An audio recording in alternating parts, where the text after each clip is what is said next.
가정은 천주주의를 완결시키는 최종 기준. 모든 것은 하나에서 많은 것으로 갈라져 가지고 결국 하나의 큰 것으로 종합됩니다. 곧 하나에서 여러 가지로 갈라졌다가 하나로 통합되는 것입니다. 여기서 또 갈라져 가지고 보다 더 큰 것이 되는 반복 운동입니다. 거기에는 가정이 있는데 형태는 통합되기 전과 같습니다. 가정은 부부를 이룬 곳이요, 그 부부를 하나로 만드는 곳입니다. 종족은 가정을 하나로 만드는 곳이요, 민족은 씨족들을 하나로 만드는 곳입니다. 민족들이 합해서 하나의 국가 앞에 전부 들어갑니다. 그러나 어디까지나 가정이 중심이 됩니다. 이 가정을 전개시키면 횡적인 세계가 된다는 것입니다. 그렇기 때문에 어느 사회를 막론하고 가정을 뺄 수 없다는 것입니다. 가정을 복귀할 수 없으면 세계를 복귀할 수 없는 것입니다. 그 다음에는 그 가정을 중심으로 천주주의를 이루어야 합니다. 천주는 하늘 땅을 총합한 것입니다. 하늘과 땅은 인간에 있어서 몸과 마음과 같습니다. 몸과 마음이 하나 되어야 합니다. 하나의 주체가 있으면 하나의 상대가 필요한 것처럼 하나의 남자에게는 하나의 여자가 필요하다는 것입니다.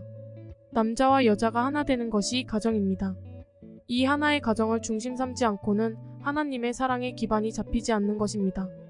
천주주의라는 것은 몸과 마음을 합한 후 하나님의 사랑의 본체가 되는 가정을 이루어 그 이념을 영계와 육계에 연결시키는 주의입니다. 천주의 의주자는 의집주자입니다. 의집주. 그래서 천주주의란 말을 쓰는 것입니다. 천주는 무형세계와 실체세계를 합한 것입니다. 이것이 우리와 어떤 관계가 있습니까? 우리는 가정이 필요합니다. 여러분이 가정에서 하나 되지 못하고는 천주주의와는 상관없다는 것입니다. 가정이 천주주의를 완결시키는 최종 기준이 되는 것입니다. 여기서 평화의 노래를 부르지 못하고 행복을 찬양하지 못하는 사람은 이 지상에서나 영계에 가나 불행한 사람이 되는 것입니다. 천국은 어디서부터 이루어지는 것입니까? 우리들의 가정에서부터 이루어집니다. 그러면 우리는 무슨 주의냐? 가정주의입니다.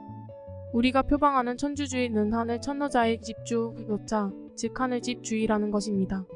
이렇게 되어야 천주라는 뜻이 확실해지는 것입니다. 그래서 성경 66권은 모두 이상적인 가정을 소원한 말씀입니다.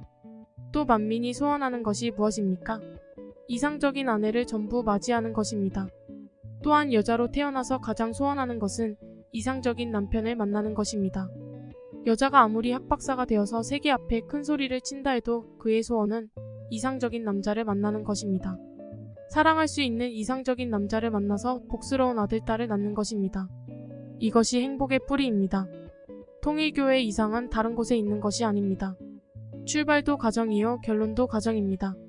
그러면 천주주의는 어떤 주의입니까? 참부모주의입니다. 결국 이 두 주의는 부모의 주의입니다. 이것은 우리 집 주의요, 우리나라 주의요, 여러분 개인의 주의입니다. 인간이 타락하지 않았다면 세계는 누구의 주의가 되었겠습니까? 아담의 주의가 되었을 것입니다. 그 아담주의가 바로 참부모주의입니다. 아버지 어머니 주의라는 것입니다. 이 이상의 다른 주의는 있을 수 없는 것입니다.